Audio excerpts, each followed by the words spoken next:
Bismillahirrahmanirrahim. Assalamualaikum warahmatullahi wabarakatuh. Waalaikumsalam warahmatullahi wabarakatuh. Yang saya muliakan Maha Guru kita, yang beliau tidak asing lagi adalah kita kenal Prof. Inung ya, Zainul Hamdi ya. Dulu PLT Rektor UIN Jambi. Tapi saya lebih kenal dekat dengan beliau ini adalah penyanyi pop yang sudah pandai menyanyikan lagu dangdut gitu ya. Artinya sudah ada reformasi ya dari beliau. Padahal basicnya beliau ini orang pop gitu ya. Nah kalau pop itu tentu lebih banyak keilmuan itu memang tidak terintegrasi ya. Dia memang lebih melihat pada universalitas. Tadi dari wawasan beliau yang luar biasa kita ikuti apa hal-hal yang sangat berbeda dengan paradigma beliau terhadap paradigma keilmuan yang berkembang hari ini. Terlebih yang sedang melakukan transformasi keilmuan ya. Saya mencoba mengerucutkan tema besar ini, tapi dalam horizon yang lebih luas tentunya, dengan pembicaraan yaitu tentang kemelut pendidikan global. Terus nanti kita bicarakan dalam pendidikan Islam di tanah air. Ini yang saya coba angkat.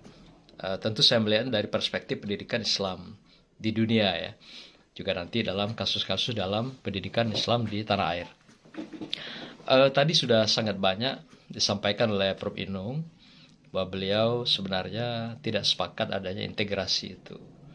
Memang transformasi pendidikan kita belakangan ini sejak 2004 ya, yang saya lihat itu kloter pertama, mulai dari UIN Sahid, Malang dan Jogja, itu lebih menampilkan transformasi pendidikan itu adalah pada perspektif integrasi. Ini memang kayaknya sebuah pemikiran yang mereka tawarkan, yang tentunya juga tidak berdiri sendiri dari pemikiran-pemikiran pakar yang sudah terdahulu. Seperti misalnya apakah dari Al-Faruqi misalnya, kita melihat beliau sudah menawarkan pemikiran itu tentang konsep Islamisasi of knowledge itu ya, yaitu bagaimana mengislamisasikan keilmuan. Demikian juga konsep-konsep seperti Naqib Al-Atas misalnya, yang memang menawarkan tentang integrasi of knowledge, integrasi. Pun begitu juga seperti misalnya Ziauddin Sardar misalnya, pemikir-pemikir di Timur Tengah ini, yang juga menawarkan tentang bagaimana melakukan rekonstruksi Islamic knowledge itu. Jadi ini aja udah beragam kan?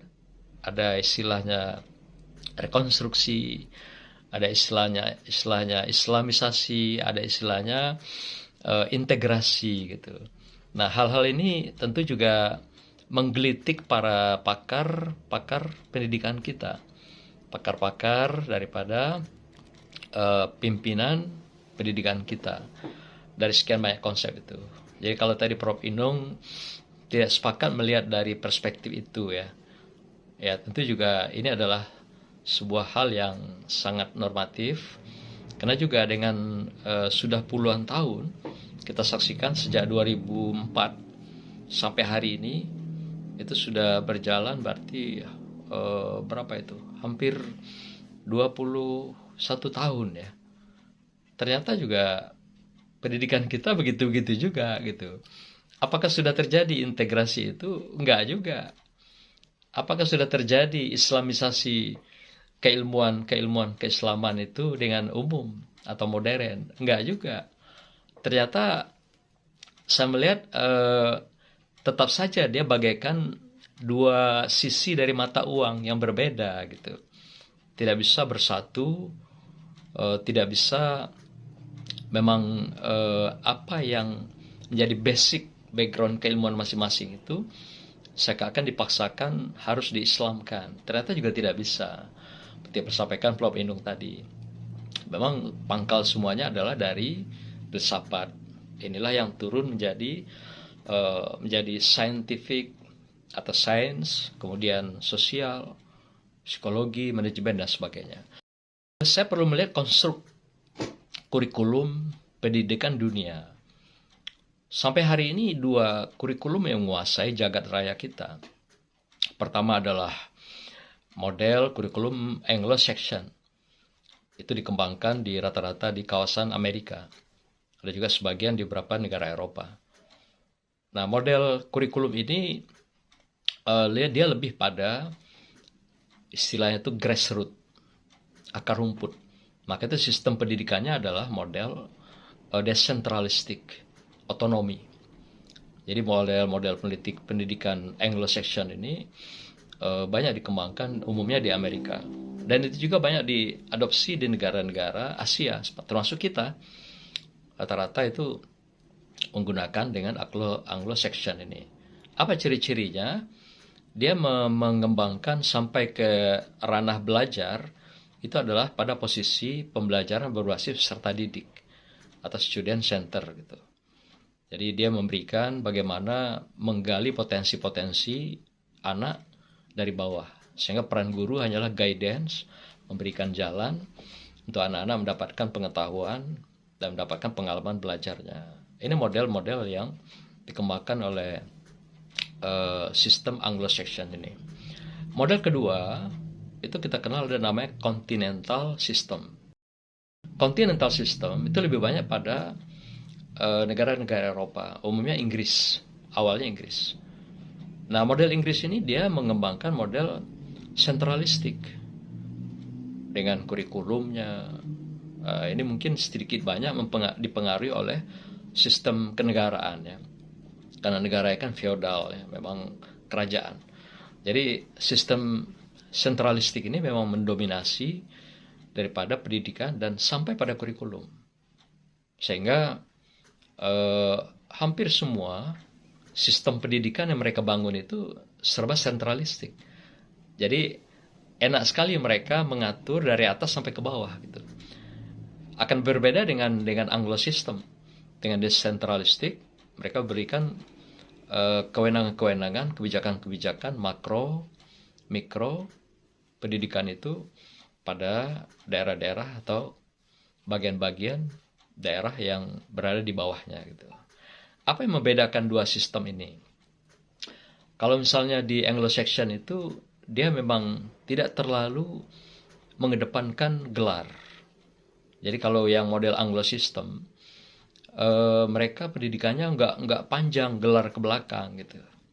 Kan kita ada yang hobi begitu ya, profesor, doktor, doktorandus, insinyur, misalnya Muhtar Latif, BA, udah tambah lagi MA, MPD dan segala macam. Nah itu nggak berlaku pada Anglo-Saxon. Kalau Anglo-Saxon itu kalau pendidikannya sudah lebih tinggi, dia gunakan gelar tertinggi itu. Misal profesor, doktor itu sudah cukup. Nggak perlu lagi pakai embel-embel S2-nya, apalagi S1-nya disebut gitu. Itu ciri khas Anglo-Saxon itu. Tapi berbeda dengan Continental system. Itu model seperti di Eropa itu. Dia sangat suka menampilkan gelar yang seabrek itu. Jadi semuanya disebut, mulai profesor, doktor, doktorandus, insinyur, sampai belakangan nanti S2-nya apa gitu. Sehingga seperti rel kereta api memanjang ke ujung gitu. Inilah ciri dua kurikulum besar dunia yang mewarnai hari ini. Kalau gitu kita tanya, Indonesia pakai kurikulum yang mana pendidikan kita ini? Nah, ternyata Indonesia mencoba meramu dua model itu. Ya, meramu dua model itu. Kalau saya melihat ini lebih kepada eksploitasi kurikulum pendidikan Indonesia itu meramu dua-duanya. Separuh diambil Anglo-Saxon, separuh diambil model continental sistem itu. Sehingga kalau boleh saya katakan, bagian pinggang ke atas itu adalah Anglo-Saxon, bagian pinggang ke bawah adalah continental. Kalau gitu apa namanya dong? Nah, saya mengatakan lebih pada pendidikan Indonesia itu kurikulumnya sebenarnya tidak berbentuk, tanpa bentuk. Karena dia memodif dua model itu, dua kurikulum itu. Jadi hampir semua lembaga pendidikan hari ini, itu seperti kata Bertrand Russell, tidak ada sejengkal tanah hari ini yang tersisa ya dengan tidak disentuh ilmu pengetahuan teknologi dan tidak disentuh oleh model-model sistem pendidikan yang seperti itu. Kalau tidak Anglo-Saxon, pastilah kontinental sistem itu, termasuk Indonesia. Jadi kalau kita mau bertanya, sebenarnya model kita kurikulum aslinya apa gitu. Karena kita mengeksploitasi dua model sistem itu. Nah, sekarang kita tanyakan, bagaimana pendidikan Islam kita? Masih adakah pendidikan Islam itu yang original dalam perspektif keindonesiaan? Masih ada nggak? Atau di negara-negara Islam? Ternyata originalitas pendidikan Islam, nilai-nilai Islamisasi itu sebenarnya pendidikannya itu yang merupakan warisan sejarah yang sudah berabad-abad yang silam. Itu adalah dikenal dengan warisan pendidikan yang kita kenal salafiyah itu. Yang model kajian-kajian turas. Turas itulah yang merupakan original bahkan lokal negara-negara Islam, termasuk negara yang menamakan dirinya Islam, atau juga negara yang tidak berbentuk Islam, tapi banyak praktek negaranya keislaman, seperti Indonesia misalnya. Ternyata yang kita bangun di dalam pesantren-pesantren kita, yang merupakan original nilai-nilai keislaman itu adalah turas itu sebenarnya, asli milik kita. Yang menjadi katakan local power, kekuatan potensi lokal, yang memang Indonesia punya adalah seperti pesantren itu. Apa yang diajarkan kurikulum pesantren itu? Itulah original keislaman itu, turas itu. Nah, maka itu sejiwa dengan apa yang dikatakan oleh Prof. Inung tadi. Sulit kalau memang mau diintegrasikan. Saya bukan mendukung integrasi dan islamisasi, tapi saya melihat itu agak sulit kalau dicoba dipaksakan, apalagi dalam perspektif tadi kauliyah dan kauniyah. Sulit sekali. Jadi maka saya berada di belakang beliau, ya, di bayang-bayang beliau, ya biarlah dua ranah itu berjalan sesuai dengan proporsionalitas dan kompetensi keilmuan. Tapi yang penting, nah seperti seorang pakar yang mengatakan, saya pernah kutip juga di dalam tulisan saya itu, Malik Benabi, seorang pemikir Aljazair, mengatakan, silakan dia berjalan pada ranahnya masing-masing, tetapi jangan sampai mereka kehilangan arah, yaitu arah itu apa? Yaitu akhlak dan keimanan seorang yang menamakan dirinya pemegang keilmuan keislaman. Apakah harus diintegrasikan? Tidak mesti. Apakah harus disipilisasikan? Apakah harus diislamisasikan? Kalau menurut beliau tidak perlu. Tapi yang penting jangan sampai ilmu itu kehilangan arah. Ilmu itu seakan-akan dia tersesat nanti di rimba belantara keilmuan. Tersesat di tengah lautan lepas, tanpa ada yang memandu dia untuk kembali ke dermaga, tempat asal mereka, dan tempat mereka harus berlabuh. Ini yang paling penting, kata Benabi, pemikir Aljazair ini, yang juga selain mengkritik keilmuan yang latah dengan integrasi dan islamisasi itu, tetapi juga dia mengkritik sebuah atau peran politik di dalam pendidikan Islam itu. Sehingga dalam pernyataan yang sangat luar biasa, beliau pernah mengatakan dalam sebuah pernyataannya, apa katanya si Benabi ini, saya coba bacakan. La nahdata bi ghairi tarbiyah wala tarbiyata tahta sultatin fasidah. Tidak ada kebangkitan tanpa pendidikan, dan tidak ada pendidikan di bawah kekuasaan yang rusak. Rusak kalau menurut beliau ini yang korup, yang cenderung pada tirani, yang cenderung pada ketidakadilan, yang tidak akuntabel terhadap masyarakat dan orang-orang yang dipimpinnya. Ini menurut beliau, kritik beliau yang luar biasa. Jadi kebangkitan itu motornya dari pendidikan. Dan kalau pendidikannya dipimpin oleh orang yang rusak, maka pendidikan itu tidak akan pernah bisa berkontribusi, memberikan perubahan apapun, dan juga tidak akan bisa membingkai, membangun, mengembangkan peradaban di dalam kancah kemanusiaan.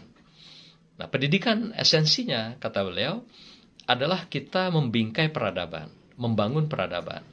Apakah cukup membangun peradaban itu hanya dengan kekuatan power is knowledge, kekuatan ilmu? Ternyata menurut beliau tidak. Disinilah perlu adanya pengawalan, guidance. Siapa yang bisa mengawal itu? Adalah akhlak, adalah keimanan. Nah, di sini masuknya konsep dia, perlunya dimensi ilahiyah. Setiap orang yang berilmu itu perlu dimensi ilahiyah, agar mereka dipandu, dikawal oleh keimanan itu. Maka itu syair Arab mengatakan, yang sangat indah, aklu wal ilmi bila ahlakun dolalah. Apa maknanya? Kecerdasan dan keilmuan tanpa dibarengi dengan akhlak, keimanan, demikian juga ilahiyah dalam dimensi keilmuan seseorang, maka dia adalah dolalah, menyesatkan perjalanan hidup seseorang. Nah, Bapak Ibu sekalian, saya kira tidak usah berpanjang-panjang, nanti makalahnya baca saja. Yang jelas bahasanya bagaimana kondisi kemudian pendidikan Islam itu hari ini, ya. Kita lihat di beberapa negara juga merasakan hal yang sama. Bukan saja kita sebenarnya, ya. Ada seperti misalnya negara-negara yang lingkungan kita saja. Singapura misalnya, sekarang dihadapkan dengan sebuah tantangan besar, yaitu apa? Sekularisasi. Mereka sangat sulit sekarang mencoba keluar diri dari sekularisasi itu. Karena di sana pertarungan ketat sekali. Jadi untuk pendidikan Islam agama sulit masuk. Bahkan pendidikan Islam itu dikeluarkan dari kenegaraan. Maka itu pendidikan Islam mereka berada di bawah semacam ormas-ormas Islam seperti MUI gitu, kalau kita di Indonesia. Jadi mereka negara dia hanya mengurus pendidikan umum yang modern, yang berbasis kecerdasan, teknologi dan sebagainya. Agama bagaimana? Itu diserahkan pada muisnya yang mengelola secara mandiri, dan mereka mengelola seperti yayasan-yayasan gitu. Susah sekali ya. Dan di sini timbang tidak ada. Jangankan integrasi ya, apalagi islamisasi. Untuk mendekat saja dua kutub itu tidak bisa terjadi. Berat. Karena ketatnya sekularisasi mendominasi kehidupan di Singapura. Begitu juga tentu diikuti oleh liberalisasi. Tidak terbantahkan. Bagaimana di Malaysia misalnya, juga begitu berat ya. Mereka juga mengembangkan sistem pendidikan agak rada-rada feodal juga. Dan dengan juga perbedaan etnis yang begitu tajam. Perbedaan Melayu, India, China, di sana juga sebagian Arab. Itu luar biasa. Pertentangan-pertentangan ini tarik ulurnya, sehingga ini juga menghambat pengembangan pendidikan Islam itu di Malaysia. Demikian juga bagaimana di Brunei, yang katanya negara mayoritas Islam di sana, kaya lagi. Juga ternyata sama, terkendala eksklusivitas etnis. Eksklusivitas etnis ini juga membuat pendidikan Islam tidak terlalu leluasa bisa berkembang secara inklusif ya. Di tengah sistem yang juga dibangun mereka adalah sistem feodal itu ya, kan sistem kerajaan. Nah, bagaimana dengan Indonesia dalam pengembangan pendidikan Islam ini yang menjadi juga tantangan hari ini? Nah, Indonesia agak lebih banyak tantangannya. Di samping hantaman sekularisasi dan liberalisasi yang luar biasa, tapi juga ada hantaman lain. Apa itu? Kita sangat kaya dengan etnis. Ini pun belakangan ini juga dibenturkan begitu dahsyat antara seperti ulama Nusantara, ulama-ulama yang dari Ba'lawi misalnya. Ada orang-orang tertentu yang mencoba menari di atas perbedaan perpecahan itu gitu. Nah, ini juga sedikit banyak mengganggu stabilitas pendidikan keagamaan kita, pesantren, madrasah. Karena ya memang mengelola pendidikan keagamaan itu dua komunitas ini gitu. Kalau nggak ulama Nusantara yang landnya para wali, ya Baklawi landnya para habaib gitu. Nah, inilah yang membingkai pendidikan Nusantara. Yang tadi pendidikan original itu sebenarnya yang menjadi lokal wisdom Islam perspektif Indonesia itu. Jadi asli kita itu adalah Salafiyah itu yang dibingkai oleh pesantren-pesantren itu. Nah, selain itu ya dua kutub tadi yang punya. Apakah Anglo-Saxon atau Continental Section. Jadi nggak mungkin memang pendidikan original ini bersatu, terintegrasi. Saya sepakat dengan Pak Inung itu. Nggak mungkin. Apakah bisa di-islamisasi? Nggak juga gampang gitu. Nggak gampang. Karena memang akarnya beda. Ya, original asal usulnya beda gitu. Di originnya itu berbeda asal usul. Jadi nggak mungkin dia bisa bersatu kalau seperti pandangan katakan pakar-pakar kita yang telah terdahulu mencoba melakukan transformasi itu. Itu mustahil bisa terjadi. Maka itu biarlah dia berjalan, kalau Bernabi tadi bilang, dalam kutubnya masing-masing, tapi yang penting perspektif pendidikan Islam, dia dikawal. Jangan pernah dia lepas, seperti tidak ada kiblat, seperti tidak ada tujuan dan arah, sehingga dia akan tersesat di belantara keilmuan. Nah, apalagi yang menjadi kendala pembangunan pengembangan pendidikan Islam Indonesia adalah selain tadi sekuler dan segala macam etnik, dan yang paling menjadi hambatan adalah kepentingan kelompok golongan, dan yang tertinggi teratas apa? Korupsi kronis. Ini dunia yang mengatakan ya, korupsi kronis di Indonesia itu ternyata menjadi kendala dalam pembangunan pendidikan Islam. Nah, bayangkan kita punya dua institusi pendidikan, hampir setiap tahun tidak pernah terlewatkan adanya isu-isu, bahkan juga realita terjadi distorsi keuangan di dalam bidang pendidikan ini. Terakhir kita mendengar misalnya kasus laptop sampai 9 triliun. Apa itu tidak mengganggu pendidikan? Demikian juga di Kemenak yang kita dengar sudah mulai desas-desusnya, ada aroma muncul ke permukaan. Apa ini bukan gangguan yang serius? Nah, inilah gambaran Bapak Ibu sekalian, betapa pendidikan itu sebenarnya sesuatu yang memang berbau politik. Maka itu ada namanya politik pendidikan. Tapi kalau pendidikan dipegang sepenuhnya oleh orang politik dan pendidikan dipolitisasi, disinilah rusaknya pendidikan itu, disinilah biasnya distorsi pendidikan itu tidak lagi diantarkan pada on direct track ending atau goal yang diharapkan untuk mengantarkan sebuah negeri yang katakanlah tegaknya keadilan, tegaknya akhlak, tegaknya keislaman, apalagi mewujudkan negeri yang baldatun, thayyibatun, rabbun ghafur. Sekali lagi, kebangkitan sebuah negeri, masyarakat tergantung dari kebangkitan pendidikan.